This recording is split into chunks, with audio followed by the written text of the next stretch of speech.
Hi, and welcome to a Small Medium at Large podcast. I'm your host, Gail Heisen, bringing you intimate interviews beyond normal boundaries.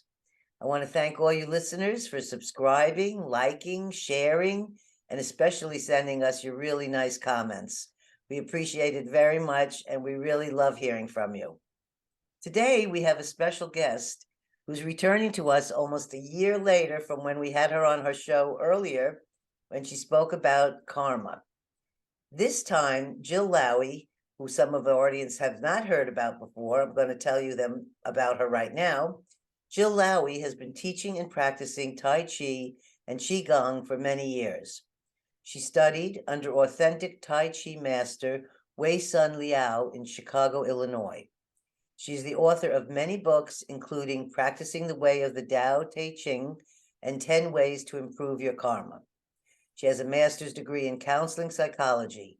She currently lives in Colorado, where she enjoys hiking and bicycling. And I want to say that having you here on the second podcast is a thrill for us. And I also want our listeners to know that I'm going out to Colorado and I'm going to meet Jill in person. So here's to the joy of meeting new people on our podcast. So today I want to welcome her. So welcome here, Jill. We're really happy to see you again. Hi, Gail. It's really great to see you again. I can't wait to see you when you come out to Colorado. Yeah, I'm it's so going to be fun to hug in person. about that. So I read most of your book, and which is practicing the way of, is it Tao Te Ching, or how do you say that correctly? The Tao Te Ching, practicing the way of the Tao Te Ching. Beautiful. And let me begin by saying that as a precursor, the way I got into, first of all, practicing Tai Chi is when I was in my back in my early 20s, Wow. so long ago. Yes, yes.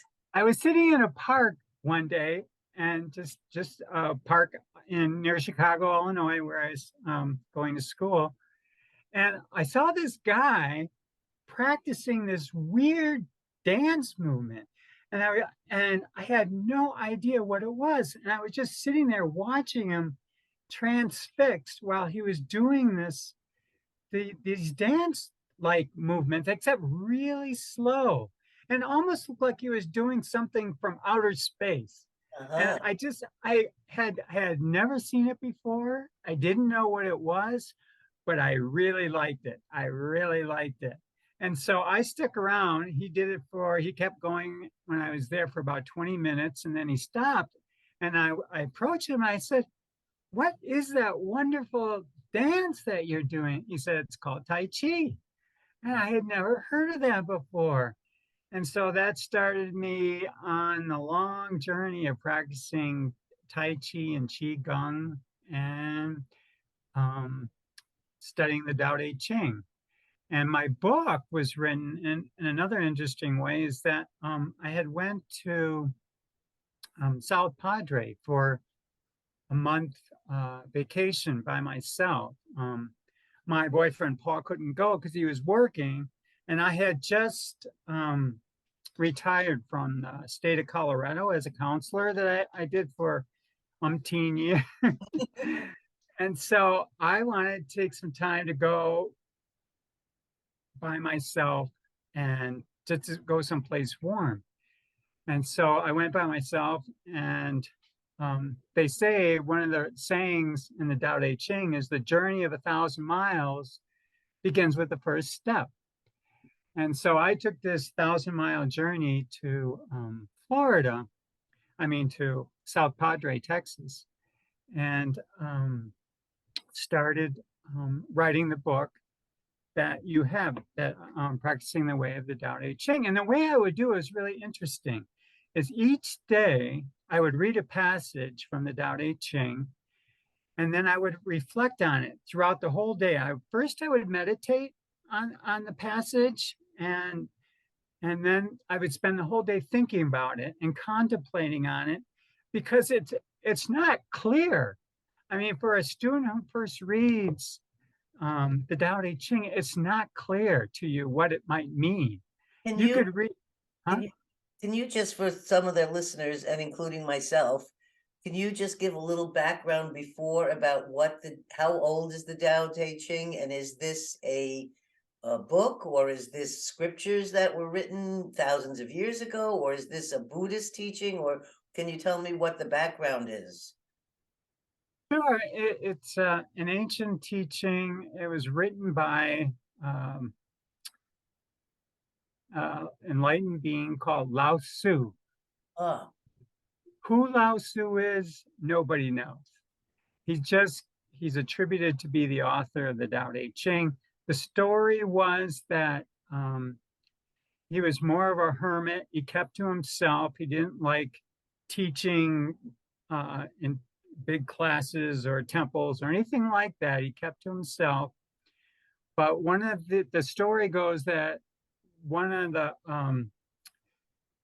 one of his practitioners before, because he was planning on leaving just to go be a hermit and to be away from society, and one of his practitioners convinced him before he went to be a hermit and be away from society to write a little bit about his teachings. And so before he left, he wrote the Tao Te Ching. That's the way the story goes. And that goes way back to, they say, around 600 to 700 BC. oh So wow. it's very old. It's before, theoretically, it's before Buddhism. And so, but scholars debate that. But anywhere around 500 to 700 BC. And where in the world was he then? Was he in China or Yeah, China, China? I believe that's, and So there's so, one thing in your book that you say at the end.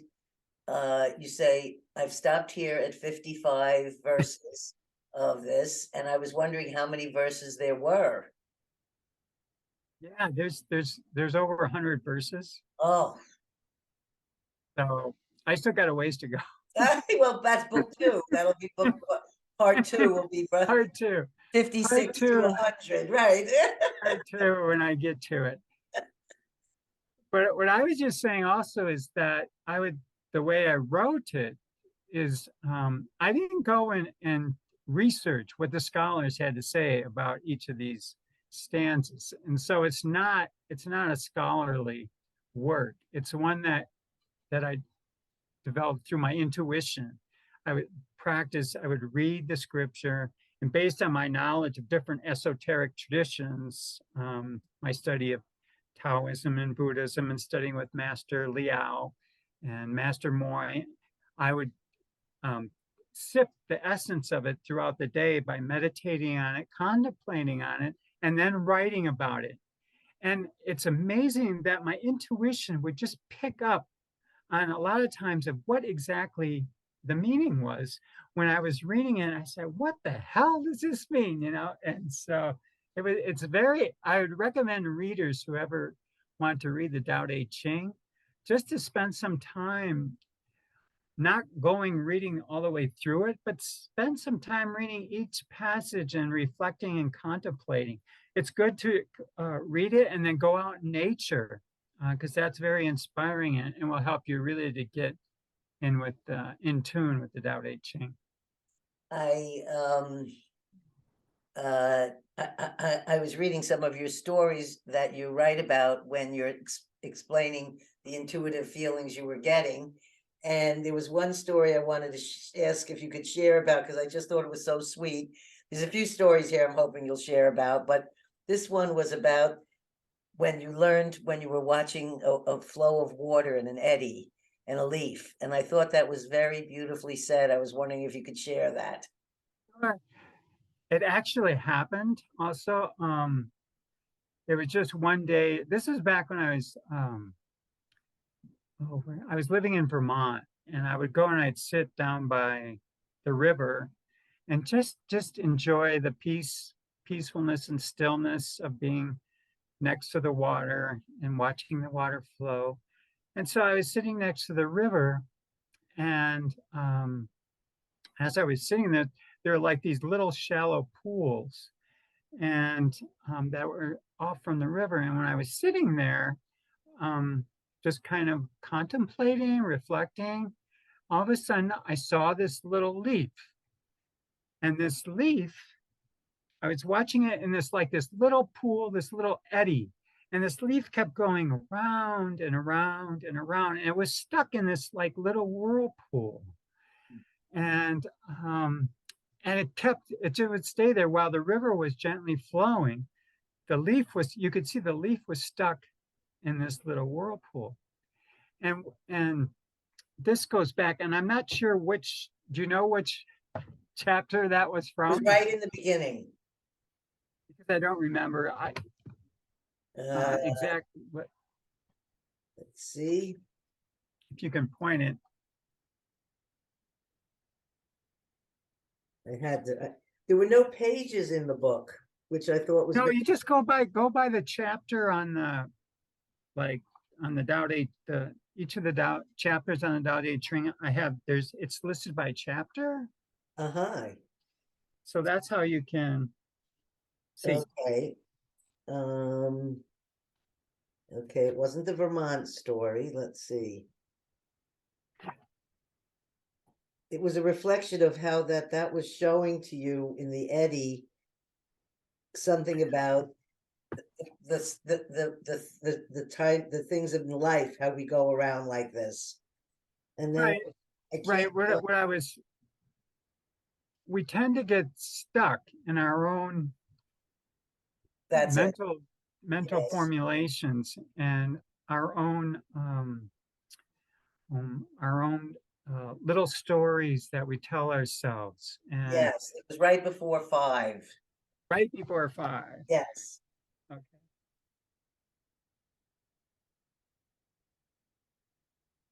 I just love the way. If you'd like, I can read what you wrote, but I just loved what you said here. It felt like a very good image to keep in mind about, when you're struggling in life. Right. What happens, and what's really interesting, what it goes, let me see, it's connected to untying the knot. It's a good one. In the verse, it goes, the Tao is an empty vessel, oh, that unfathomable source of 10,000 things. And then he goes on to say, blunt the sharpness, untangle the knot, merge with the dust, oh, hidden deep but ever present. And when you first read this passage, when I first read it, it's like, what the heck does he mean, untangle the knot? What? Don't you tie a knot to tie something else for a useful purpose? Why untangle the knot? Yeah. So, but after meditating on it, it came to me that a knot is, at least, especially in acupuncture and is when the flow of qi becomes obstructed. Right. It becomes knotted up. Right. When they're practicing acupuncture, they try to let the flow of qi, they try to put the needles in so it lets the qi flow naturally. But that is the reason why they say to untangle the knots. They're energy vortexes that we've created within ourselves that continue to operate within us, and that a lot of times we don't even realize that they're working. In Buddhism, they call them kleshas. In yoga, they call them samskaras. And they're mental formations. And in Buddha, they call them unwholesome mental formations. And they're concepts, they're past experience that have happened to us, that have knotted us all up, and that we can't get over. We can't let it flow. Someone has done something to us and we can't forgive them. That experience becomes knotted up within us, and it affects us our whole lives. Yes. Until we can let that energy flow again. So that's the thing in the qi, which is a subtle energy that exists within all of us, and it's within everything. That also flows within us, and that can become hampered through misconceptions and biases and hatred and poor attitude. And poor attitude can affect how your chi flows through the body. Yes. So it's learning to become aware of these chi flows. Otherwise, they continue to go, and a lot of times we don't realize them. The leaf continues to go around and around and around in a circle, and we don't even know it. You can tell other people when you meet them many times the attitudes and the biases that they have, but they might not realize them at all. And it's a kind of people who have chips on their shoulder. The chip on their shoulder, that expression is perfect for this. So, and I'm thinking that there's two things here. There's the knots that we create in our body that could be reflective from the knots that are in the invisible part of our body also. You know, Right. that's how they end up. And so then when you have acupuncture, which I find a very incredible form of healing, that can then, needles can be put into the place where that knot is and release it in the subtle energies and in the actual body itself. Yeah. Well, the interesting thing is it's the subtle body, it's our energy body that has a result in our physical body. So Yes. when there's a problem with the subtle body, it's going to come out in the physical body with some kind of illness or disease or some kind of problem that will manifest. And acupuncture will tell you this. People who do Chinese medicine and Well, I want to just read what you said, this one sentence after, so we can move on to the next question about the eddy, because I thought you wrote beautiful. You said, I had a flash of insight. Sometimes we are like the little leaf getting caught in an eddy, which may be a problem, conflict, or karma. We go around and around, stuck in the eddy until we find liberation and join the flow of life again. When you are caught in an eddy, it is better not to struggle against it, but rather to rise above it. Become aware of the stillness, oh, hidden deep, but ever present. I just felt that that was such a beautiful thing to acknowledge how we get stuck in these things and how this reminds us. That's a great image when all of a sudden you're in traffic or whatever it is, the thing where you all of a sudden lose your center and you're going around like this. right. This is a good image I felt to say, okay, just let go and then you'll be out of the eddy soon. When it's ready to be released, then you'll be released. Right, exactly. um, Exactly. so I have so many questions about stories you told. Um, I was wondering about, there was a Vedic story about water and illusion. And I was wondering if you wanted to either speak about illusion or anything about that particular story. Water is such a wonderful representation of flow. It And is. It yes, is for sure. and And I see it's being used a lot in these um, verses and things. So they refer to the water and the flow. And I was wondering about these stories. I there was another story you also told about the story of the nomad and the horse. uh, I thought what a wonderful story that is. So if either one of these comes to mind right now, if you could share one of those instead of me reading it out of the book, I would love for the listeners to hear that story. I thought, what a great lesson in knowing that sometimes we think something that appears negative to us. We don't realize that, no, maybe there's a gift in that. And this story shows how there was a gift in the nomad and the horse. yes, yes. Um, that's one that talks about the nature of impermanence and Mhm. that things change and they aren't always what they appear to be. Um, the one about the farmer um, Yes. who and The horse I runs out into runs away from the farm, and the family's all upset, and the farmer says, no, no, don't worry, there may be good from this. Right. And he keeps saying that not to make a judgment for something that's happened until you wait and see the result of the action. And whereas people automatically assume that when something negative or bad happens to them, that that they judge it as something that is not a good thing, where it might not necessarily be that way. Exactly. Yeah, Uh, that happens a lot to people.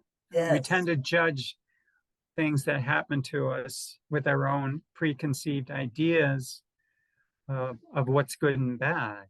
Mhm. But what is actually good and bad, we might not actually see what the truth is behind the situation. And so it awakens, it helps us to examine our own judgments and our own ideas that we have about things, and why we consider something good or something bad. And because there are own subjective judgments that we make on the world. And it's really good to become aware of these judgments that we hold, and where we've derived these opinions, these judgments, these preconceived ideas. It's really interesting. We are raised in this culture um, right from the get-go, Mhm. right from when we're a baby, as to the things we should do and the things we shouldn't do. That the way they're, if it's a girl, if it's a boy, we dress them a certain way. We Right, we say pink is a girl and blue is a boy. Why is that? Exactly. Yeah. Exactly. And we have different ideas about how they should be, how they should behave, how they should present themselves. It's right from the get-go. Culture and your parents, the schools. When you go to school, they teach you all kinds of information that society wants us to behave properly.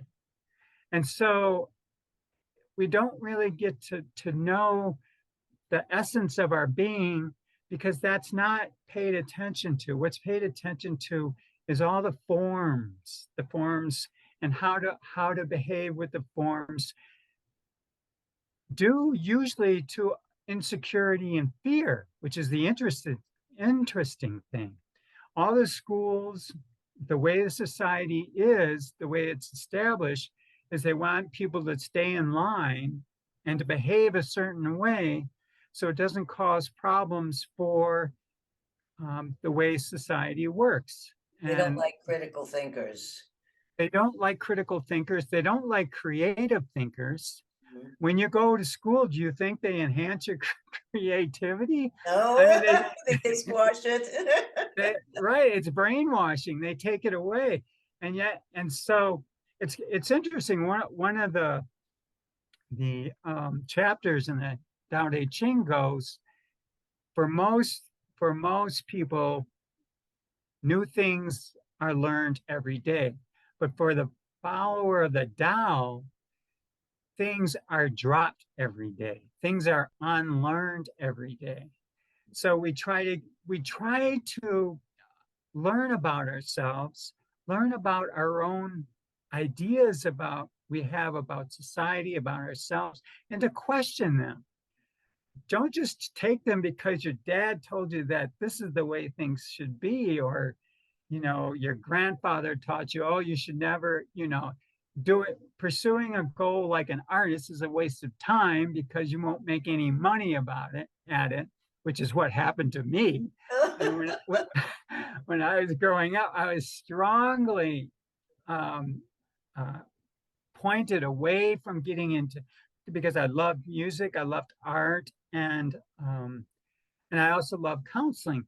And I wanted to go to school to become a counselor, because I figured that's just more of a compassionate Mm. way that I wanted to pursue. But my parents and my grandparents, they said, well, you're not going to make no money. And so, well, I don't care if I make any money because that's one of the things that's established in our culture that the way to be happy in our culture is to make a lot of money, to accumulate a lot of wealth. And what the Tao Te Ching teaches is that's not the way towards happiness. Talk to people who have made a lot of money. They're not any happier because they have all this money. It's really interesting. They still have the same problems and are going through the same discord and I learned and that I learned that lesson because when I met my first husband, I was on food stamps and welfare. oh, And so interesting. I was, but I was, I was young. I was 18, and I was, if I didn't have the food stamps, it's really what was helping me to get through with everything. And then I opened my own business, borrowing money from my family, and opened up a produce stand. I ended up marrying into this wealthy family, and I had not come from that kind of. There's no. It was all accidental or meant to be, whatever it is. But it was not in my. I was never looking to get married. I was never looking for wealth, and so it presented itself to me, and I went through the painful experiences of my father-in-law committing suicide. And there were two attempts during the time I was involved with him. So it was something that I had experienced twice. And the second time he was successful, but he lived for about 12 days before he passed on. But I was so shocked when I would go to his house during that time, thinking, this is a man who has everything. The most magnificent farm in Wisconsin. He's got the highest awards from the President of the United States. His family were the inventors of packaging machines and wrapping machines. So this was the real old wealth. And I would dine with the people who were the old wealth that made the radio flyer. Or, I mean, these were the relatives of the family I was marrying into. It was all other old wealth people. And, they made the first cast iron bathtubs in America, the Kohler, Hyson, and Stein. And I married a Hyson. Tyson. And I had I didn't know how to use a fork or a spoon or any of the things correctly because I dined, we were raised vegans. There was nothing about proper etiquette or any of these things. And I thought to myself, oh, this must be the life, because this was something I'd never had or saw. And when I came to the house and felt the emptiness and the lack of soul in this huge 25-room mansion that was built, a third generation living there, that had been in this family for this many generations, starting out in the beginning when they came from Germany and they built a little small tiny house, and now it's a 25-room mansion. So I thought this must be the success and the joys of life. Right, right. And then when I went in there and went to help care for him after the first attempt,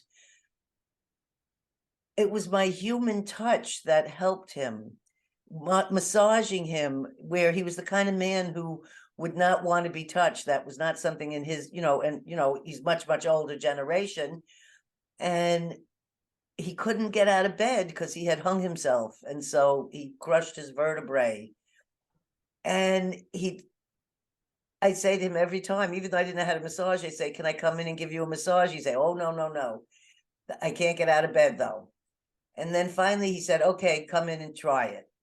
I gave him the massage, and he was able to get out of bed after I gave him the massage. And I never went to massage school. I didn't know anything about massage. I'm massaging a damaged person, but it's all from love and a place that was of healing for him. And he received it. And it was to be able to meet this kind of a man in that place was a very special experience.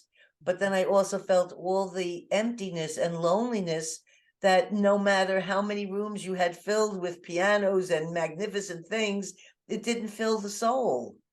Right. And that's where I was in my 20s when this happened, my late 20s. And maybe I was 31, but anyways, I was that young. And that's when I learned that lesson, that spiritually, more that you have does not bring you more happiness. More that you have may bring you more into a space of loneliness. And it's the connection to people and your soul that really fills you with the warmth and the love inside. And I didn't know how to, you know, you don't know how to really do exactly what to do to help a person in that condition when the pain of their existence is so much that they would rather not be there anymore and take their life. So it was quite a lesson. And I wrote a really nice story about it because it was a great teaching. That's a very good, that's a really good story there. And it's very Taoistic, and because that's what we do. We chase after um, we chase after accumulating wealth. We chase after becoming famous. We think that's going to bring us. We're chasing happiness, but we're chasing it. We're always chasing it in terms of outward forms, outward things that aren't that aren't within us. We're always looking for the answers outside of us, outside of ourselves. So we're looking to find happiness through our possessions. We're looking for happiness through becoming famous. We're looking for happiness from our partner. But the Tao teaches you to look for that happiness within. Within yourself is where the happiness lies. Within that stillness of the Tao is where the happiness is. You can go run around looking for it your whole life and you'll never find it in terms of outward forms. It's one of the things that I like about James Legge's. I write this, and it goes, always without desire, we must be found. If it's deep mystery, we would sound. But if desire always within us be, its outer fringe is all that we shall see. It's a great, great little poetry that goes towards the nature of the chasing after things and looking for happiness outside of ourselves. And that never does deliver. It never No. does deliver. And in fact, when I've had a few experiences when I've been at retreat with Ram Dass or Stephen and Andrea Levine, and we're doing deep meditation and chanting and, becoming one. When you touch on that universal love, or I don't know what the word exactly is, Good there's word. there's nothing there's nothing like that. There's nothing better or more or anything. It's such a real contact of a powerful loving force. And when you experience that, even though it may just be a moment or a blip that you experience it, you realize that that's the real one. It's not the one that you've been seeking, that somebody's going to say to you, I love you, and so that means you're loved. There's nothing wrong with saying I love you to each other. That's not what I mean. I just mean the power of the connecting to the oneness of love. It's very moving. So I guess I should move on to some of these other questions we have here. Like, how about talking about what is yin and yang? That's a good one. That's in the second stanza. And but yin and yang. Oh, there she is. Very nice. It's a symbol. It's an old ancient symbol that goes. It goes even before the Tao Te Ching and before Tai Chi. It goes way back to the I Ching, which is a Chinese divination that did way back. I think it goes back to like 900 or 1000 BC. So the yin yang symbol goes way back. Who did it? No one knows. No one knows who designed it, but it goes back that far. And what's so beautiful about yin and yang, which is how the Tao, the nature of the Tao, and this symbol let me see if I can just read a little bit. Under heaven, all can see beauty as beauty only because there is ugliness. All can know good as good only because there is evil. Therefore, having and not having arise together. Difficult and easy complement each other. Long and short contrast each other. And it goes on and on. I won't go on. But it just talks about the nature of opposites. And they're not really opposites, but they're, notice as yin and yang. But the relationship of yin and yang is one of interdependence and complementarity. It's not one of like yin is opposite to yang. It's like they're at each other's throat. That's not how yin and yang works. They work in harmony together, and it's such a wonderful symbol for our lives and the way that we live our lives, because all around us, we see things that are opposite to ourselves. I mean, I'm looking at you, you're looking at me. I'm other than you, and you seem to be other than me. And a lot of this, it's the way our senses tell us the way that things are. But in terms of Taoism, yin and yang are not separate, they are together. It's like we are all together on this planet, and that's a more Taoist way of looking at it, and which is more in harmony and more in peace, versus that you and I are separate beings and have no connection with each other, and that therefore breeds an attitude of fear and distrust because it's other than us. So we become fearful of it. So it's a whole different philosophy, and it's usually the way society and most people and most nations view things as from that perspective, that if nations could see each other's as that we make up a unity together, things on this planet would be so much more different. It would be so much more in harmony and peace, because we're in it together. And that's what the yin and yang is, in it together. And it's polarity, yes. And everything in this universe, everything on this planet is in polarity. There's always a plus, there's always a minus, there's a male, female, there's consciousness, there's subconsciousness, there's day, there's night. Everything is in polarity on this planet. It's the way it works. But the polarity exists together.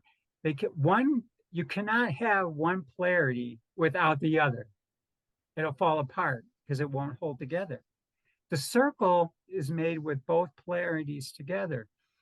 And behind both polarities is that oneness, is that circle, which most people don't understand.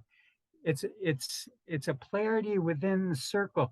The union, the oneness, the Tao is expressing itself as male and female, but it's like different sides of the same coin. Your heads and tails. You could say the heads has no connection to the tails. Well, it does.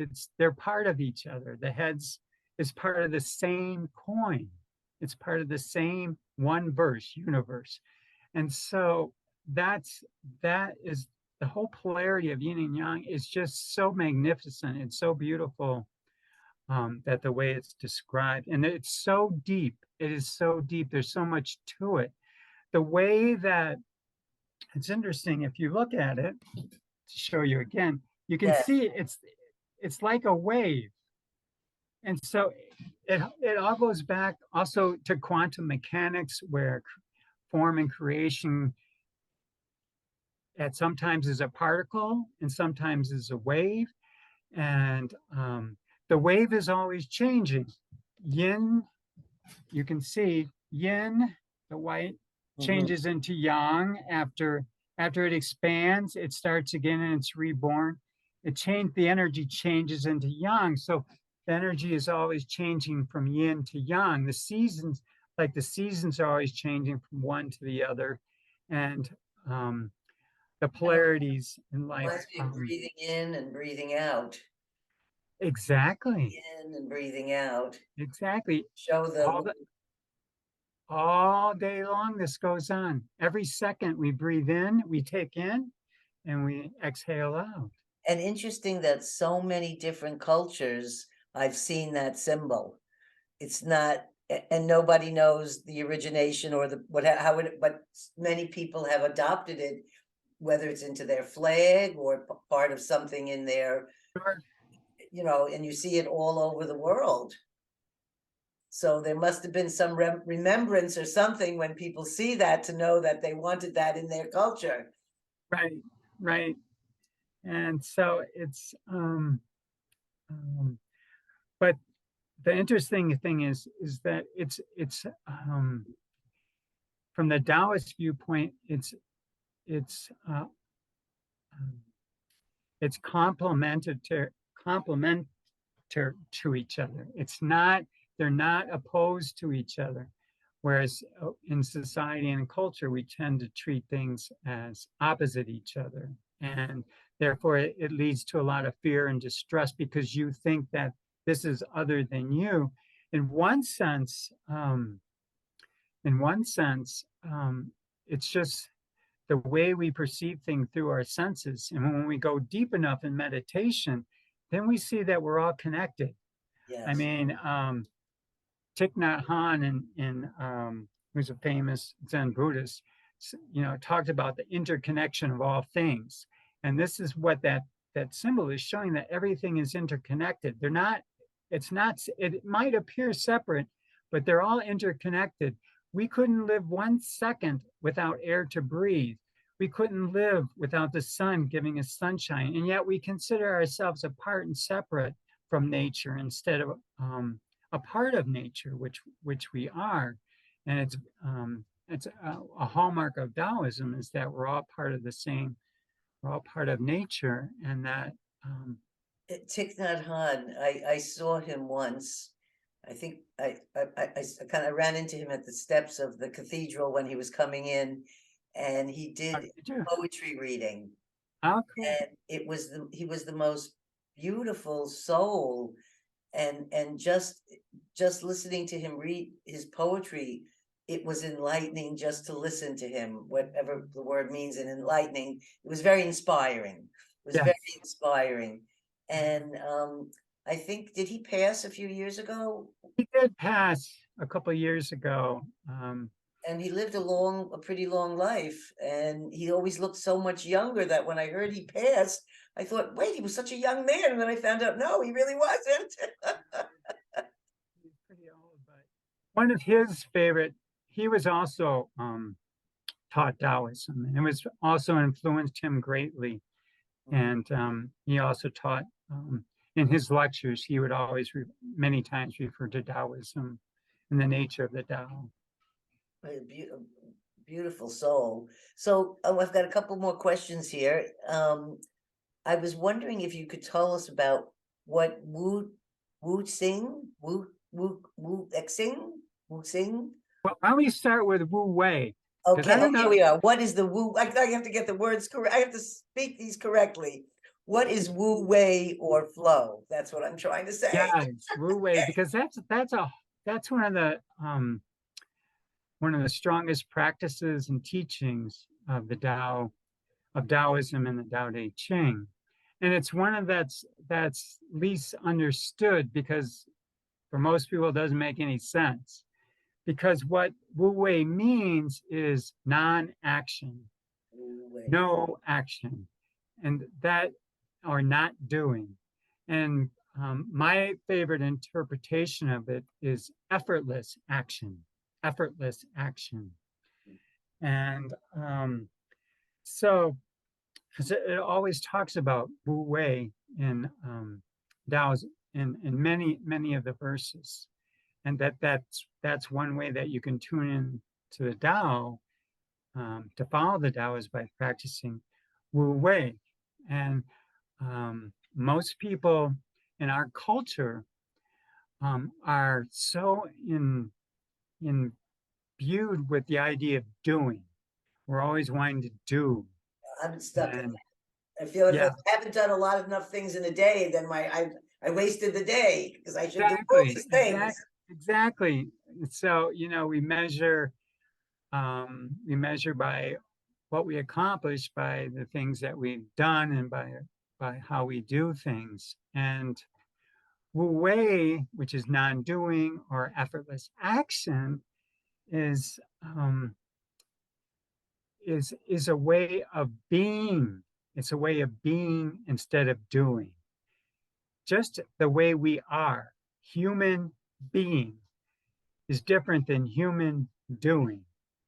And so it's a way of experiencing life, experience the beingness of life instead of um, um, the activity or doing of life, and looking at things from that perspective. It's learning to be in the present moment. The present moment in the now is a way of being. It's not necessarily the way of doing. The way of being is when we're in touch with the present moment, and the present moment is part of the way of Wu Wei, and and what what one of the hallmarks of Wu Wei is not forcing things, because a lot of times we try to um, force things to happen instead of the Wu Wei way is to let things happen, to let nature take its course. That's a very difficult thing for a Westerner to do. We're more raised or taught to do things, and that's the measure of our sometimes of our self-worth, is the things that we've done. And our being, the present moment, is often overlooked and not really held for much weight. But it's at the present moment in our being that the nature of reality is. It's where the Tao is, in the present moment. And so being in the present moment, not being caught in our past, what's happened in our past, and not being caught in what we're worried about in the future. It's more being in the present moment is the practice of Wu Wei, being in the present moment instead of just focusing on doing. And being is where the Tao, the stillness of the present moment. You can't grab it. Try to grab the present moment. It can't be grabbed, but it's there. If you can let yourself be still, you notice you're in the present moment. And when you're in the present moment, there is peace. There is Tao is in the present moment. And that's where you can experience. That's why it's important to be still is a big, in the Taoism, is to learn to be still, which is what you do in meditation. Jesus said, be still and know God, or it's one of the Psalms. And it's to still ourselves so that we can find our true nature. And that is the path of Wu Wei, is finding our true nature by being still, by being in the present moment, not getting caught up in the past, which conditions us, or in the future, where we have anxiety about what might happen. This happens so much that we live our lives in the future of, a lot of times we live our lives in the fear of the future. Yep. We're anxious about what might happen. And our thoughts, have anxious thoughts about what the future might hold for us. And when we're doing that, we're out of Wu Wei. We're no longer in the present moment. When you're fearing about the future and what might happen, you are not in the present moment. You are in your mind looking at an expected or fear is most of the time of a feared outcome. Or you're living in the past from something that's happened to you, or something that you're attached to and that you hold on to, cling to, and that also prevents you from living your life in the present moment. And the present moment, of course, is where deep happiness lies. I remember Ramdas sharing a story, because we had this retreat went on for, I think it was 5 days or something. It was a pretty long retreat.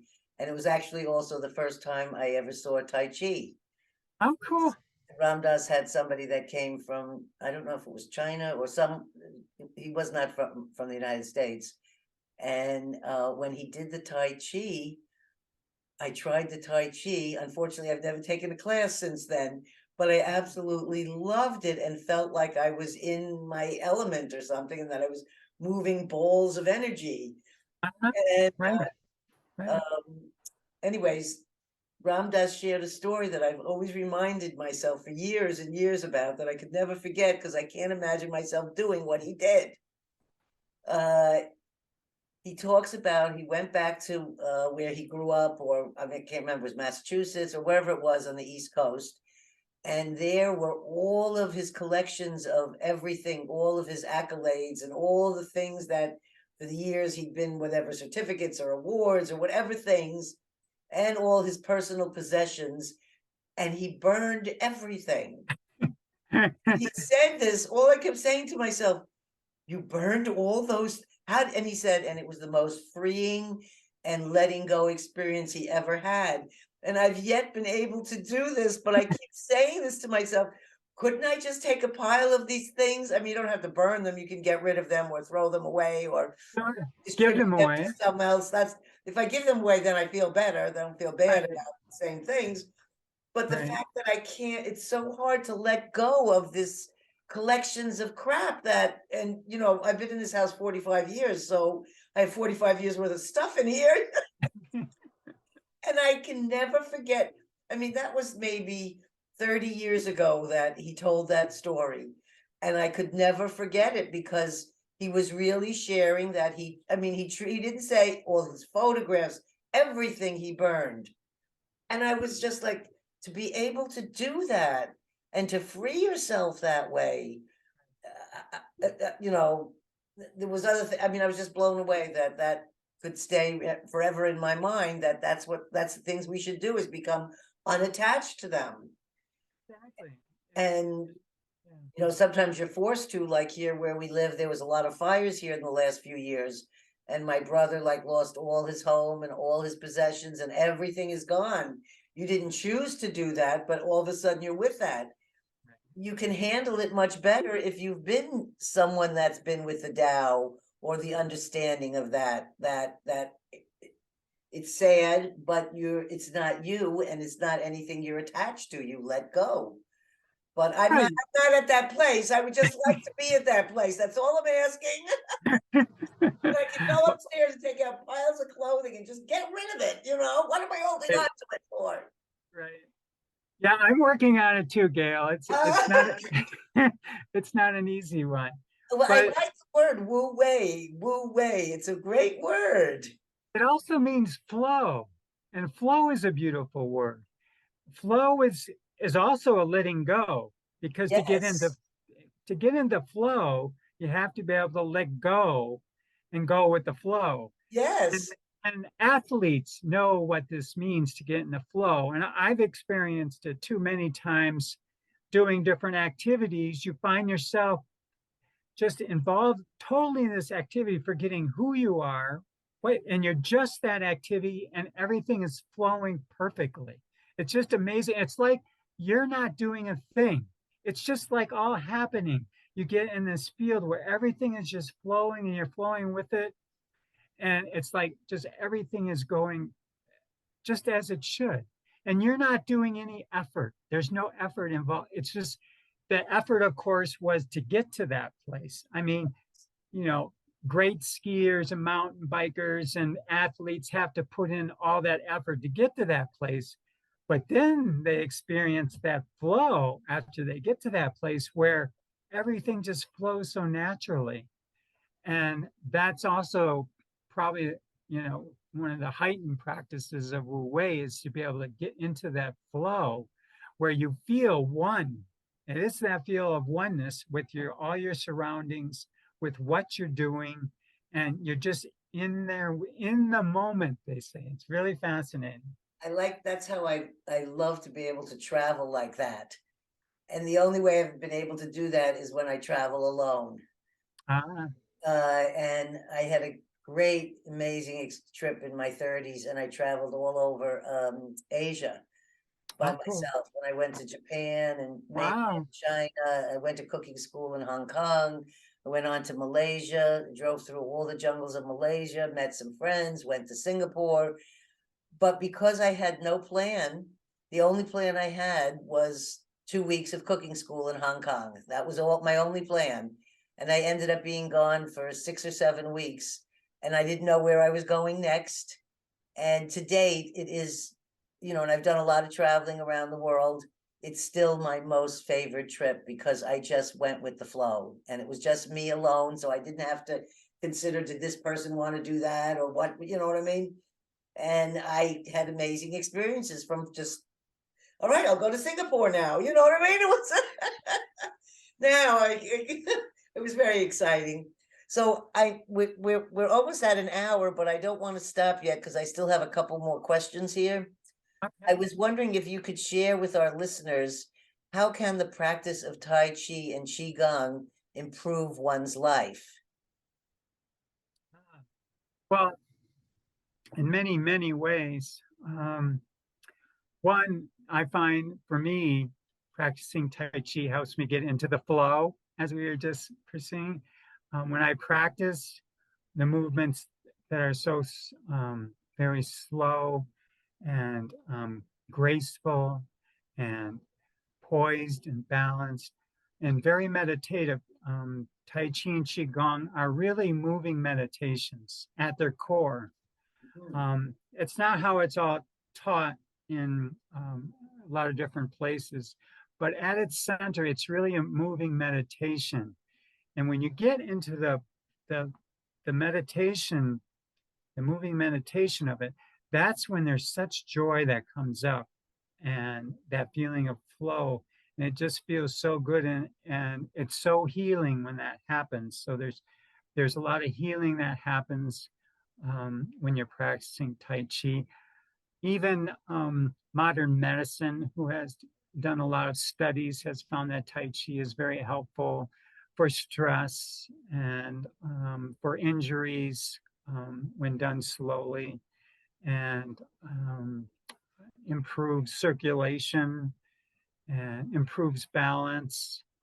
Proving outward balance, what you do in Tai Chi, helps to promote inward balance so that you're able to handle situations much better than you would out without it. And so both the practices of Tai Chi and Qigong help you to go within. It's also helpful for people, some people, for standard meditation, it's just not for them. They can't sit still to meditate for long periods.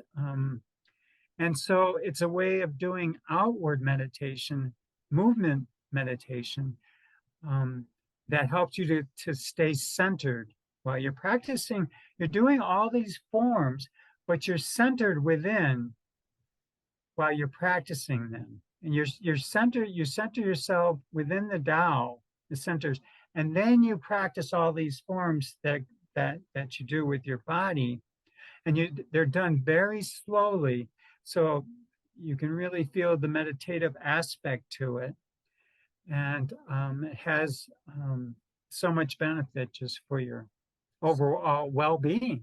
So is there a big difference between, I mean, I see the outcome and the meditative, and is it just that it's different forms between Mhm. Qigong and Tai Chi? Or is it different? Was it the teachers who brought it? Were they from different countries, or is this Qigong is just a little bit more concentrated. There isn't as much movement. It's more concentrated. Qigong means cultivating skillfully qi, and it's different than Tai Chi. There's more movement. There's more forms. It looks like some think it's a karate form being done or something in slow motion. Mhm. And that slow motion, of course, is part of the meditative aspect. When you slow yourself down, you become naturally more meditative. And the Qigong is just more condensed. There's still movement, but it might just be a movement of your hands going back and forth, or different different flow of the arms. There isn't the full movement that you get in Tai Chi, but they both do the same thing. Mhm. I wouldn't say one's any better than the other. It's just a matter of personal preference that you enjoy doing. And for people who maybe can't go take a Tai Chi or Qigong class because they might be live more remotely or anything like this, is there any YouTube videos or anything you can recommend for them to watch? Oh, sure. Master Liao, who I studied with, has a whole website with different videos that you can watch called Tai Chi Dao. It's under daichidao.com or .org. If you go online and hit Tai Chi Dao, it'll pop up. And then also for Qigong, I really like um, Spring Forest with Chung-Yi Lee. He teaches and has very many videos that are free that you can watch. If you go to my site, I have some on if you plug in my name on YouTube, there's just some basic introductory. They weren't even meant to be for public, but I put them out there because my students wanted to review some of the forms after we had practiced them. So, you know, um, so you're always welcome to do that. So And in Colorado, huh? our, for our listeners who aren't on YouTube, could you just spell out the website or the place where they can watch what you're talking about? Let's go to YouTube and plug my name in. So it's JILL Lowy, LOWY. and it'll pop up. Okay. And I also recommend Bruce Francis, who's a practitioner up northern. I think he has a school in northern Colorado, and he's been doing both Qigong and Tai Chi for a long time, and I highly recommend him. And John Milton, who does Way of the Tao, he's also a Taoist practitioner in southern Colorado under Way of Nature, teaches Tai Chi um, and he's very good. I highly recommend all those people. Great. So we just touched on it, Gail. Yeah, There's so much more to talk about. There's one other thing I wondered if we could get in about, which I actually have two things. One was I was reading in your book about the 5 practices, and I was also reading about the Buddha and the 4 Noble Truths. So I don't know if you have time, if we could talk a little bit about the 5 practices. Sure. And the 5 practices are connected to what we had talked about, Wu Xing, which is WU and capital XING, Wu Xing. Xing. And that means the 5 principles.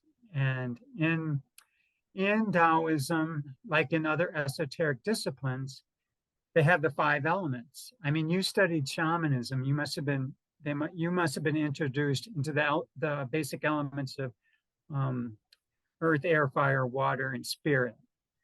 And others are metal. In Wu Xing, instead of spirit, it's metal, and also instead of air, it's wood. But they're the same 5 elements that we see in Hermetics, that we see in magic, that we see in shamanism. In Buddhism, they say have the same 5 elements in different sutras.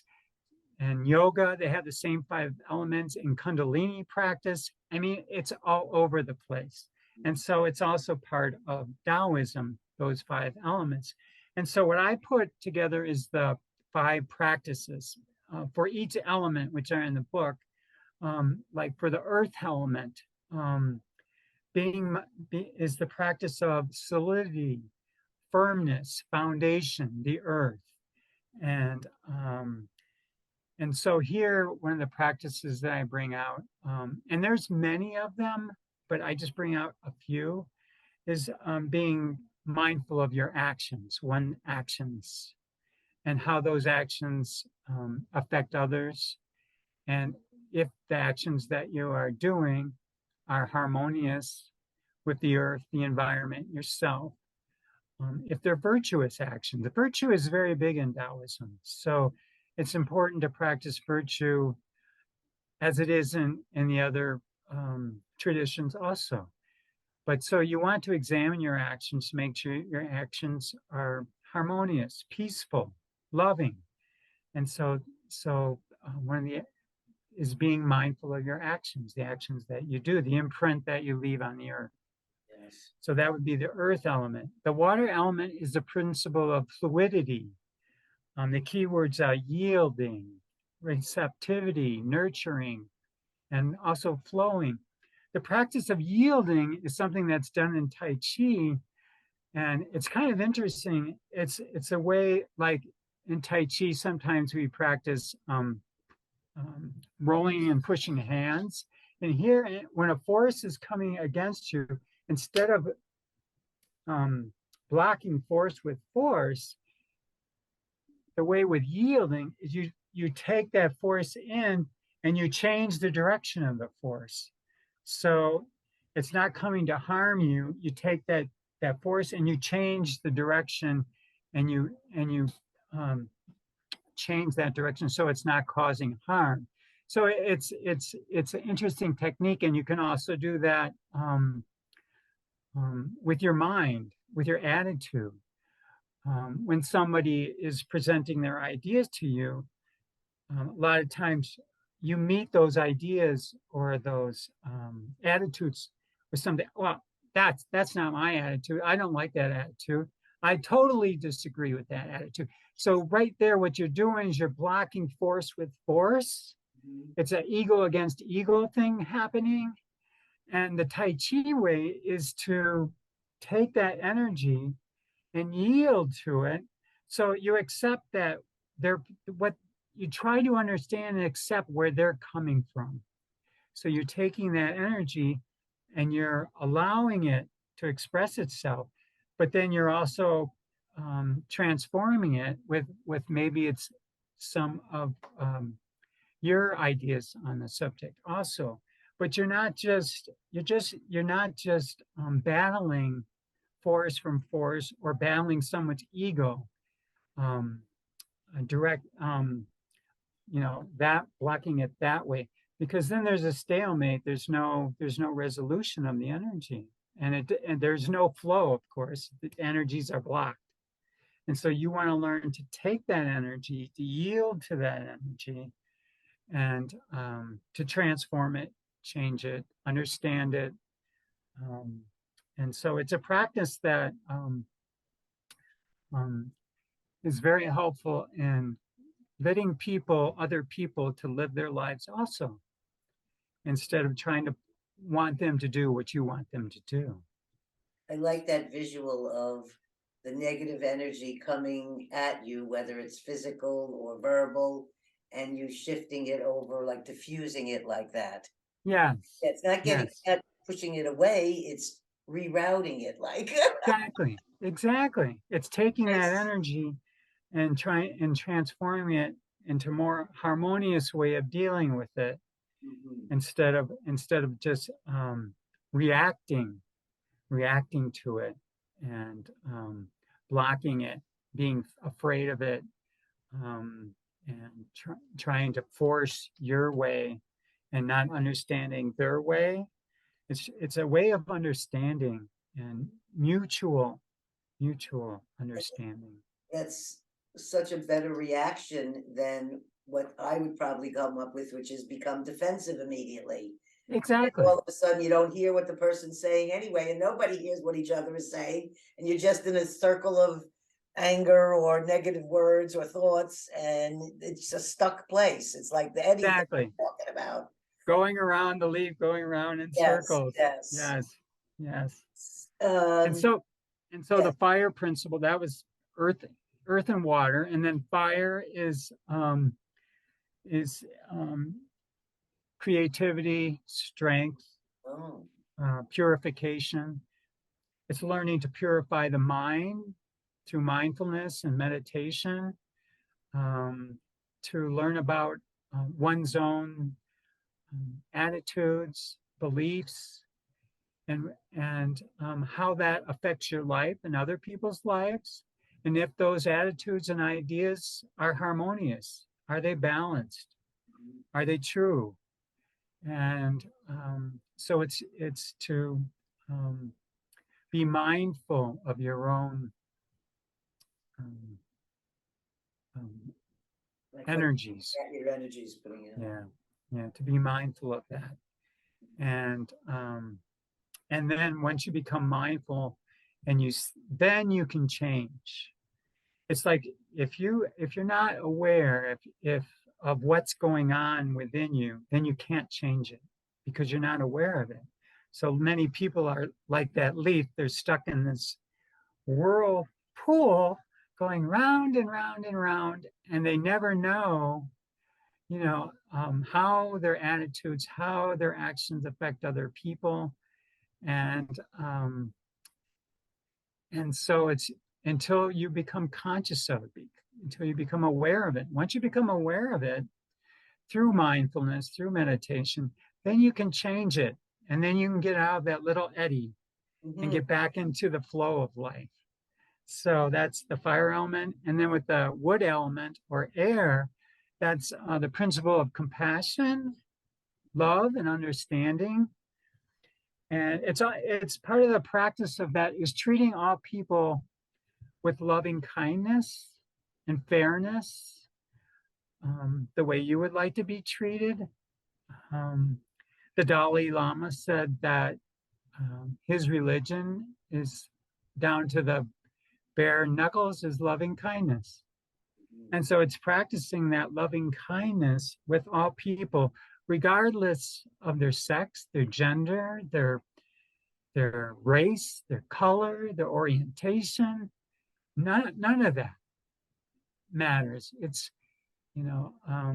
accepting people for who they are and trying to come from a place of compassion and understanding through other people in the world, which will bring more harmonious relationships, will lead to more harmonious actions, and will lead to more harmony in our lives on this planet.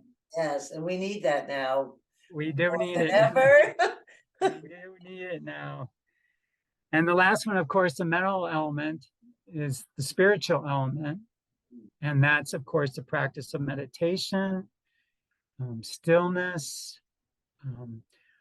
If you don't do that, it's getting out in nature where you quiet your mind. Not getting stuck in all this. In yoga, there's a thing that's called chitti, vritti, nirodha, and it's stopping the thought forms in your mind. And it's learning to still them down and not being identified with the thoughts and the motion and all the things that are constantly going on in the mind, because we tend to identify them with them. For most of us, our emotions, our thoughts rule us. They are what controls us. Instead of us controlling them, they control us. What we think, we tend to be, and we tend to act what we think. When thoughts are just thought forms that are going through our minds, and things that certain thought forms we like and we're attracted to, and certain thought forms we don't like. So it's learning to discriminate with thought forms and be careful what thought forms we attach ourselves to. Not to attach ourselves to negative thought forms, but to more positive thought forms, which in my previous lecture, we talked about karma, about bringing more positive thoughts, more positive actions in our life, which will bring more peace and harmony in our lives if we do this.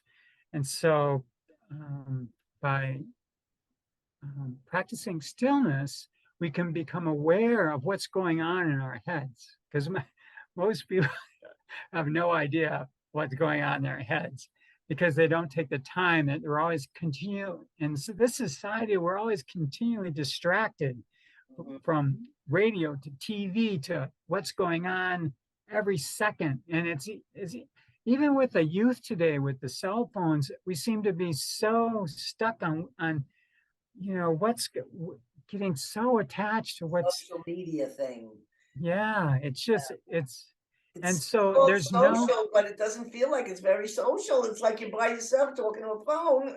exactly, everybody's on their telephone. I went to New York City and I'm sitting at for the visit for the first time. And I'm sitting on the steps and I'm watching all these people go by, and nobody is talking to anybody, and they're all walking with their cell phones holding.